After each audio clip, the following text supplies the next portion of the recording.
মোহতারাম, নামাজে যদি অতিরিক্ত সিজদা রুকু করে ফেলি তাহলে কি করতে হবে? 2 নম্বর বিষয় হচ্ছে, যদি নামাজের মধ্যে সন্দেহ তৈরি হয় যে আমি 2 রাকাত পড়লাম না 3 রাকাত পড়লাম, তাহলে কি করতে হবে? এটা অনেকেরই হয়।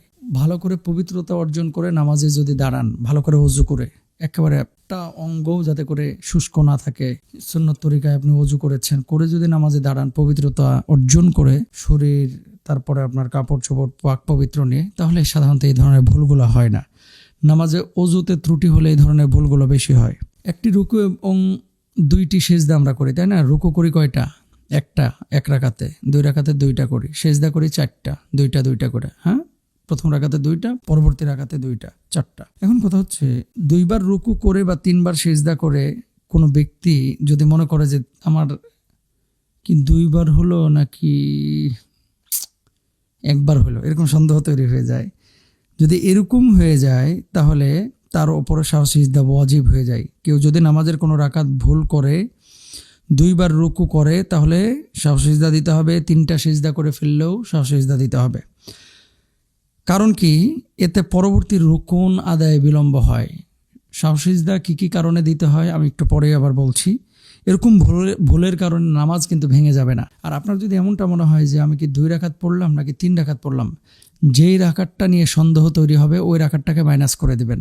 মাইনাস ধরে ওই রাকাতটা অ্যাড করলে আপনার নামাজ হয়ে যাবে ইনশাআল্লাহ তাআলা। আর শয়তান এগুলো ওয়াসওয়াসা তৈরি করে। লা হাওলা ওয়ালা কুওয়াতা ইল্লা বিল্লাহ নামাজের আগে পড়ে নেবেন, আউযু বিল্লাহি মিনাশ শাইতানির রাজিম পড়ে নেবেন সূরার আগে, তাহলে এই ধরনের সমস্যাগুলো হয় না সাধারণত। এবার আসেন, আপনার ফিকহার কিতাবগুলোতে একটি বিষয় কোট করা হয়েছে যে ওয়া ইনিস্তাইকানতা আন্নাকা কদ সাজাদতা ফি রাকাতি সালাসা সাজদাতি ফালা তুইদ ওয়াসজুদ সাজদাতি সাহওয়ি।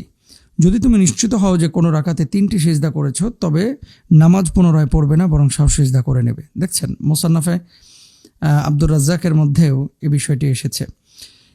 তাহলে সিজদা কোনো কারণে ত্রুটিযুক্ত হয়ে পড়া নামাজের শেষ বৈঠকে আত্তাহিয়াতুর পরে একদিকে সালাম ফেরানোর পরে যে সিজদাটা দেওয়া হয়, ডান দিকে এবং বাম দিকে সালাম ফিরিয়ে নামাজ শেষ করতে হয়। সিজদা যখন সিজদা দেন, আত্তাহিয়াতু পরে শুধু ডান দিকে সালাম ফিরিয়ে 2টি অতিরিক্ত সিজদা যখন আপনি দেন, এটাকে সিজদা দেওয়া বলা হয়। এরপরে উঠে আত্তাহিয়াতু দুরূদ শরীফ দোয়া মাসুরা পরে সালাম ফিরে আপনি নামাজ শেষ করে ফেলবেন ইনশাআল্লাহ।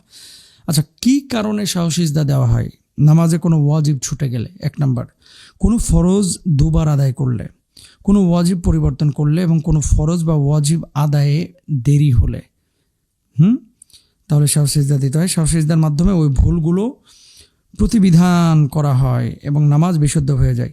তাহলে আমরা পেয়েছি যে যদি সন্দেহ তৈরি হয় এবং 3টা বা 2টা যদি রুকু কেউ করে ফেলে, তাহলে সিজদা দিলে তার নামাজ হয়ে যাবে ইনশাআল্লাহ। আল্লাহ তৌফিক দান করুন। আসসালামু আলাইকুম।